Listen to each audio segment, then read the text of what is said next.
लो class 12th हम बात करेंगे आज गास बाबा पर। ये गास बाबा एक थ्योरम देकर गए थे, गास थ्योरम कहते हैं, हमेशा पेपर में आता ही है। जब देखो तब अपने मन से थ्योरम आ जाती है। लेकिन एक बात हम बता दें, गास बाबा कबो नहीं आते हैं, इनका चेला चपाटा है जो वो आता है पेपर में, मतलब गास का एप्लीकेशन। तो बालक गास थ्योरम तो तुमको हम समझा दे रहे हैं, लेकिन गास का जो एप्लीकेशन है वो हम तुमको बताएंगे, और हम जो बताएंगे वही पेपर में आता है, इसीलिए हम बहुत कम बताते हैं, कम बताते हैं। तो बालक ये गास थ्योरम होता क्या है? मामला ये है, लिखा गया मैंने था इलेक्ट्रिक फ्लक्स यानी फाई। अब बालक ये बस समझ लो इलेक्ट्रिक फ्लक्स होता क्या है। पहले आप में से किसी को बताए? अगर बताए तो कमेंट बॉक्स में बताना, हम बताते हैं। Number of electric lines passes perpendicular to the electric field is known as electric flux। ठीक समझे? अब सोचो ये लिखे कहाँ हैं हम? एक्चुअल में होता क्या है कि समझाने के चक्कर में बच्चे को समझा दो, सोचो बच्चा लिख लेगा, लेकिन बच्चा लिख रहा है एक नंबर पैजामा, उका लिखो तो समझ में आता है। चलो लिखा है the electric flux through any closed surface. एक बात याद रखना, गास थ्योरम क्लोज सरफेस पे बता रही है। हाँ फिर से पढ़ते हैं कि कहे गास थ्योरम ओपन सर्कल ओपन के लिए ओपन सरफेस के लिए ठीक है, कह तो नहीं ठीक है। काहे ठीक होगा? क्योंकि बोल रहा है वो क्लोज सरफेस, ये डिब्बा बना है काहे मारी क्लोज है तो है। अब इतना मजा आएगा। The electric flux phi through any closed surface is equal to 1 by epsilon naught times the net charge. जितना चार्ज है उसका 1 by एप्सिलॉन नॉट गुना क्या होता है? फाई होता है। ऐसा कौन बोला? ऐसा गास दादा बोले कि भैया कि जो इसका टोटल इलेक्ट्रिक फ्लक्स होगा वो 1 by 4 pi epsilon naught times किसके?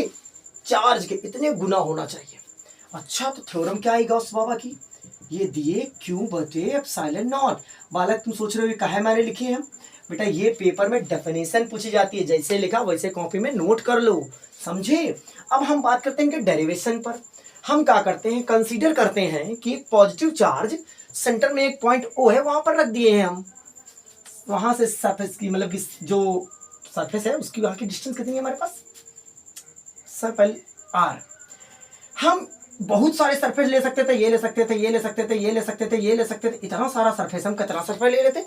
हम एक पिद्दी सा सरफेस ले लिए, उसका नाम रखे डीए। क्या नाम रखे? डीए। जब छोटा सरफेस तो डीए। सर ये डीए नहीं समझ में आता, बायोलॉजी वाले बच्चे बड़ी प्रॉब्लम होती है कि हम डीए कहा लेते हैं। बालक मान लो कोई लाइन है, ये मैंने कहा इसकी टोटल लेंथ बेटा एल है। कितनी लेंथ है? एल। लेकिन इसका इतने टुकड़े कर दो, टिक टिक टिक टिक टिक, इतने टुकड़े का जो मान होगा बेटा वो डीएल होगा, इतने टुकड़े का मान फिर डीएल होगा। मतलब बहुत सारा डीएल जब जुड़ता है उसी को इंटीग्रेशन करते हैं हम लोग। ओपन नहीं का सुने, इंटीग्रेशन करते तभी क्या बनता है? एल। यानी DL DL DL DL DL जुड़ के क्या बनाएंगे?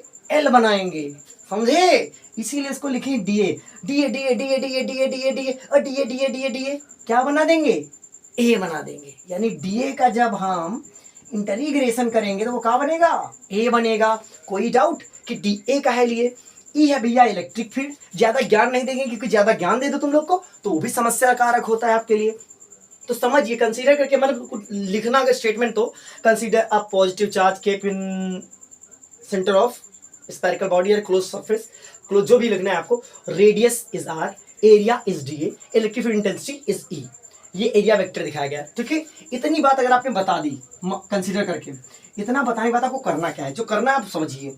बाकी डेरिवेशन में आपको इसलिए बता रहा हूँ, बायोलॉजी बच्चा जो भी है वो याद करता है। हाँ? तो वैसे ही याद करना है आपको, समझना है कुछ। समझिए देखो, तो इलेक्ट्रिक फ्लक्स बेटा इलेक्ट्रिक फ्लक्स यानी कि फाई है ना, बराबर क्या होता है बेटा? E D S. लेकिन ए माना मैंने तो डीएस भी कह सकते, ए कह सकते, ई डी ए। ठीक है, या फिर इसको कह सकते हो बेटा E D A cos theta, क्योंकि यहां पर भी एंगल बन सकता है बालक। यहां पर जो ये है बेटा वो डी ओमेगा है। कितना बेटा? D omega. ठीक है, तो हम कह सकते हैं फाई ई डी ए या E D A cos theta. Sir एक बात समझ में नहीं आई, बताओ बालक का नहीं आए? सर यहाँ पर छुटका एरिया लिया तो फ्लक्स का भी छुटका होगा। ओ माय गॉड, तो बालक इसे तुम ऐसे लिख सकते हो, डी फाई बराबर E D A cos theta. ये तो हो गया आपका फ्लक्स। सर नहीं, हमको पूरे गोले का चाहिए, आप केवल इतने का बता रहे हो फ्लक्स। अच्छा पूरे का निकालना है तो बेटा हम क्या करेंगे? इंटीग्रेट कर देंगे। क्या करेंगे? इंटीग्रेशन कर देंगे। डी फाई का इंटीग्रेशन। ओ माय गॉड, लिखेंगे नेट यानी टोटल इलेक्ट्रिक फ्लक्स। क्या बेटा? Total electric flux. Total electric flux, total electric flux यानी फाई ई बराबर ई डी फाई। सर ये गोलवा काहे लगा दिए? ये गोलवा लगाए क्योंकि वो क्लोज है, इसीलिए क्लोज दिखाने के लिए इंटीग्रेशन में गोलवा लगा दिए हम। अब बालक इसको ओपन करेंगे। इतना पहले नोट को तुम लोग क्रिस्टल दिख रहा है कि नहीं दिख रहा है?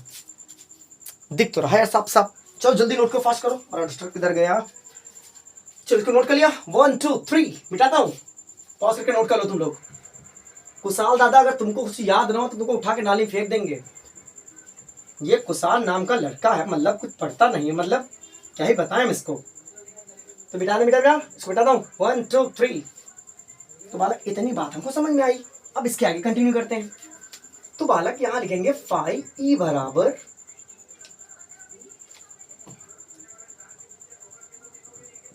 E D A cos theta, है ना? E D A cos theta लिख दिया सर। अभी थोड़ी देर पहले ई डी फाई की वैल्यू यहाँ लिखी नहीं थी, वही तो मैंने पुट की यहाँ पर। परेशान मत हो, सब वैल्यू पुट आ लेना है। अब बालक जो है ना, अगर देखे तो इसको ओपन करे अगर हम, तो मिलता हमें क्या है? ई की वैल्यू बेटा, आप इलेक्ट्रोस्टैटिक का लेक्चर देखिए, 1 घंटे का पूरा मैंने इलेक्ट्रोस्टैटिक 1 शॉट में कवर किया था। यहाँ डेरिवेशन में बता रहा हूँ आपको। जैसे ई की वैल्यू होता है 1/4 पाई एप्सिलॉन नॉट क्यू बटे आर स्क्वायर होती है। बेटा ये क्या है? बचा क्या आपके पास? D A cos theta. ठीक है बालक? अब बालक ये और ये चार्ज क्या ये बदलेगा? ये बदलेगा नहीं, कांस्टेंट है। और इंटीग्रेशन कभी कांस्टेंट का नहीं होता। तो इनको बढ़, अब ये उबड़ खाबड़ हमारा बना हुआ है तो रेडियस हमारा बदलेगा, इसको कांस्टेंट नहीं कह सकते हम। तो क्यू बचे क्या लिखेंगे? 4 पाई एप्सिलॉन नॉट। बेटा मेरा पढ़ाने का तरीका थोड़ा अलग है, आप लोगों को समझ में आया जरूर बताइएगा। बाकी तो अब मैं क्या ही कर सकता हूँ, जैसा मुझे समझ में आएगा वैसे समझाता हूँ। ये आर स्क्वायर इतना बचा हमारे अंदर, समझे? इतना बचा। अच्छा अब बालक आगे समझो। जैसे कर रहा हूँ गॉस थ्योरम ऐसे कर देना पेपर में। अब इसका वैल्यू क्या होता है बेटा? खत्म है Gauss theorem. 4 pi epsilon naught G phi D omega. मतलब हमको पता है कि G omega equal to D A cos theta upon R square. ये जो होता है वो इसके बराबर होता है। तो इसका वैल्यू कितना होता है? तो 4 पाई एप्सिलॉन नॉट इंटू 4 पाई। बगल में क्या चल रहा है? बगल में फाई ई चल रहा है। ये 4 पाई, ये 4 पाई, ये चला गया। जैसे 4 पाई चला गया, हमारे पास आया फाई ई बराबर Q upon epsilon naught. We can also write it कि phi E equal to Q into one by epsilon naught times. तो बालक ऐसे भी डायरेक्शन में नोट को जल्दी से, फिर हम इसका समझेंगे एक एप्लीकेशन गॉस का। तब तक हम इलेक्ट्रिक बोर्ड की तरह इस पर डायग्राम बना लेते हैं। नोट करिए खटाक से बेटा।